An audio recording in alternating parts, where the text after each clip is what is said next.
Hi, this is mister perfect Sudhakar. మీరు ఇచ్చినారు super 93.5 red ఎఫ్ఎంలో ఈరోజు అంతర్జాతీయ కుటుంబ దినోత్సవం. So happy happy happy family day. సరే, ఈరోజు ఫ్యామిలీ డే కాబట్టి అంటే కొన్ని ఎమోషన్స్ గురించి, అసలు ఫ్యామిలీస్ ఎలా ఉన్నాయి, సో ఇట్లాంటి వాటికి సంబంధించి ప్రముఖ సైకాలజిస్ట్ డాక్టర్ సత్యప్రసాద్ గారి ద్వారా మనం తెలుసుకుందాం. Hello sir. హలో, ఎలా ఉన్నారు సార్? బాగానే ఉన్నాను Sudhakar. Okay sir, international family day సందర్భంగా మా రెడ్ ఎఫ్ఎం ఫ్యామిలీ మెంబర్స్ కి మీరేం చెప్తారు? ఇక్కడ ఇంటర్నేషనల్ ఫ్యామిలీ డే మనం చెప్పుకున్నప్పుడు ఏంటంటే, అసలు దీని కాన్సెప్ట్ ఐక్యరాజ్య సమితి జనరల్ అసెంబ్లీ అనేది 1992 మే 15న ఈ కాన్సెప్ట్ ని వెలుగులోకి తీసుకొచ్చింది. అంతర్జాతీయ కుటుంబ దినోత్సవం జరుపుకోవాలని తీర్మానం చేయడం జరిగింది అనమాట.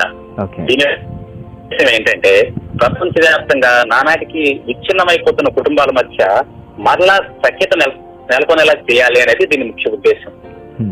ఈ సందర్భంగా కుటుంబ విలువలు, సామాజిక విలువలు, కట్టుబాట్ల గురించి ప్రతి వ్యక్తి కూడా అవగాహన పెంచుకోవాలి. వాటికి అనుగుణంగా జీవించడం కూడా నేర్చుకోవాలి. ప్రతి వ్యక్తి కూడా నేను నాది అనే స్వార్థాన్ని మనసులోకి రానివ్వకుండా చేసుకోవాలి. నేను నా కుటుంబానికి చెందిన వాడిని, నాకు నా కుటుంబంలో హక్కులే కాదు బాధ్యతలు కూడా ఉన్నాయి అని గుర్తెరిగి తన కుటుంబానికి, సమాజానికి కూడా జవాబుదారీగా జీవించాలి. ఈ కుటుంబ నేపథ్యంలో సభ్యులందరూ ఒకరికొకరు సహాయ సహకారాలు అందించుకుంటూ సఖ్యతగా జీవిస్తూ సంఘటితంగా ఎదగాలి. అంతేకాకుండా సాధారణంగా కుటుంబాల్లో చిన్న చిన్న పొరపక్షాలు వస్తూ ఉంటాయి.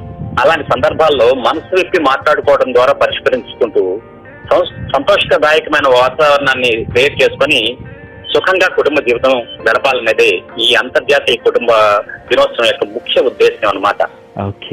ఒక విషయం మనం చూసుకోవాలి. కుటుంబాలు సుస్థిరంగా ఉంటే సమాజం సుస్థిరంగా ఉంటుంది.